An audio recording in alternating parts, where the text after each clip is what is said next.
So now, Jennifer, how, as a lending professional, do you determine if a property is a good investment for the person that wants to finance? Well, first, being a realtor helps, but first I dig into the financials. Sometimes people they go first looking for the home, and that actually shouldn't be The primary their criteria. primary. They should go to the lender first. Okay. Once I know they're approved, then it's about, okay, what are you looking for? Because this is what you're qualified for. And then I go into, like, I work with a realtor. So if once they go shopping, I have that conversation with a realtor about ratios, about if we're tight, go ahead and call me so I can run the numbers and make sure that this works before we even go ahead and do the work. Yeah. So it's a team effort. It's a team work with the buyer, the realtor, and everybody in the transaction. Has to be involved to be able to assist that person. See, that's the problem. See, it's me. I, application, throw it, get out of my office. Teamwork makes the dream work. We got to remember this. It's so true. It's very true. But the whole thing is, how many times really have we all had that person come out and like, okay, you really want to take out your shotgun and blow them away, but you can't because you can go to jail. But they're wasting your time. How do you stop these people from wasting our time? And I think my thought is that we're not going to. And I will tell clients. I know that Dina and Jennifer have heard me say this to clients directly. Is that I'm not going to go show you things you cannot afford. Okay. We're Right. going to work on items that are that you can actually get you in, Right. because it's not setting a realistic expectation for you, Right. and it's wasting your time, it's wasting our time, it's wasting lender and Yeah. everyone's time if you can't actually buy that property. And I'll give you an example. And it's an investor that we have at the title company. He has close to $200 million in refinances. Okay. All right. But this is the kicker. He opened title ready to close, but now he's dragging his feet on the close because, one, he wants to set it up so that when he gets the money in, he can set up a line of credit. Well, you should have did that before you even opened title. I don't think that's well. Apparently, if he has that much, he's very seasoned. Right. So, I mean, that's just a great But- question, because most of your seasoned investors think about these Yeah, things. but he on the didn't. front end. He didn't. He did everything in reverse order. Get the approval on where you're going to place the funds so that you can get a secured line of credit with the funds you're getting out, because he's going to get like $160 million. Yeah. And so get that set up that the bank is going to accept these funds so they can have the secure line of credit. Let me give you my card so you can give it to me. I will. And this is not a problem, Mr. Blackwell. No, it's But he went in reverse order. So now we're waiting on the bank. Well, I look at it this way. That's people's livelihoods that you have in suspense right now because you didn't do things in the appropriate order. So I have to ask myself, who's advising him and what advice would you have given him? Well, Can I intercede Go for ahead. a minute? Because Yes. I gotta get this out of my chest. Sometimes people, how can I explain? They have expectations of how things work, and because they're in a certain level of income, Mhm. that they can just Do anything they want. do anything Yes. they want. So, a perfect example. I have a couple. I mean, their DTI was 9. All right, so their back end ratio was 9. That's how much income they have. But throughout the process, everything, they submitted all the documents, but we needed certain income documentation to submit it to underwriting. 1 week before closing, they submit the income documentation. Wow. File goes in, but there's also file approved. But now there's also things that we need to have clear conditions, which one of them is VOD. So in that time frame, the guy is super busy, mind Yeah. you. But because he's super busy, now I'm struggling with the documentation, with the information. So I'm raising hell and hot water to my underwriting department. This is closing today.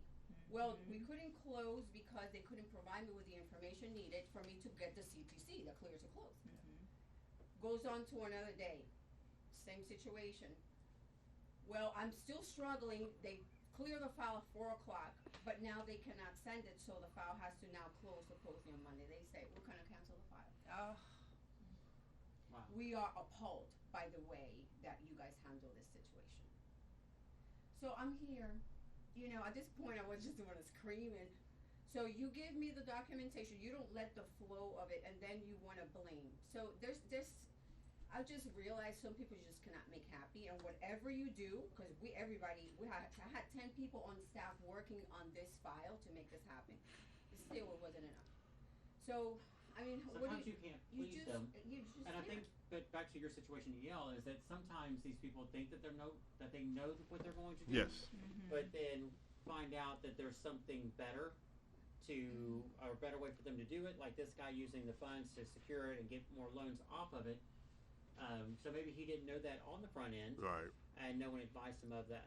And see, that's my whole thing is, that's one of those situations, stay in your lane. Yes. That's like, could you come over and change the oil on my car? Hell no. Yeah. No. I Okay. like my motor. There you go. He likes his motor. Okay. Can you come over and help me paint this room? No. Nope. No. Okay. But if you say, let's go look for watches, I'm your guy. I need a suit.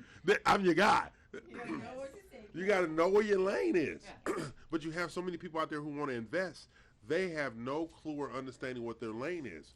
And so one of the things that I hope that we do this year, and I think we are, I really want to have that that want-to-be investor or that investor training class produced by the Real Estate Youth Show on a Saturday afternoon, and letting people know who want to invest in real estate, who want to purchase investment properties, that we are here to answer your questions, but also most importantly, we're here to represent your interests so that you make an informed decision.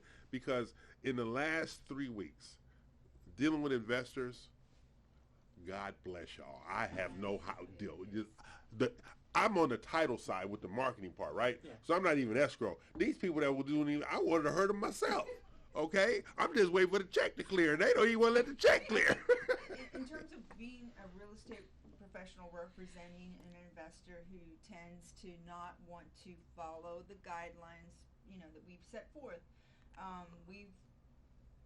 this is what we've talked about and we do in the office is after a conversation, we call it an educational conversation in terms of timelines and why we need to adhere to these timelines, et cetera, like Jennifer said, just because you have millions of dollars sitting on the table does not mean that the seller will not lose their patience with you and just sometimes they don't even want to, And do these things with you. You also have to respect other people's time. Yes. Time. You're talking about, we try to clear a file, 5 days before closing. You're giving me the documentation a week before. There's so many little intricacies that people don't know that happens. Technology has actually made the lending world actually harder. It was meant to be made easier, but that's a lie. Because things get glitched. Yeah. Everything is now done electronically. The screen gets frozen. I've seen that happen. A loan that was going through process, the screen froze. Wow. So they could not go to the next page to finish out the documentation that they're requesting signed. I'm talking about me. We're in our house. The screen froze. Yeah. I'm sitting there. No, I don't have nowhere to go. It unfroze 45 minutes later. Wow. So that technology part, you're right. I am a huge believer in paper. I don't care what people say. I'm a paper person. I mean, I come from back when we used to send Federal Express packages to the lenders to be underwritten. Processes were better. Put that thing in the fax, they got it, they picked it up. Now it's just like so intricate. It's so Well, I think It's the very big thing involved. now It's very is involved. that we also get so much communication. Yes.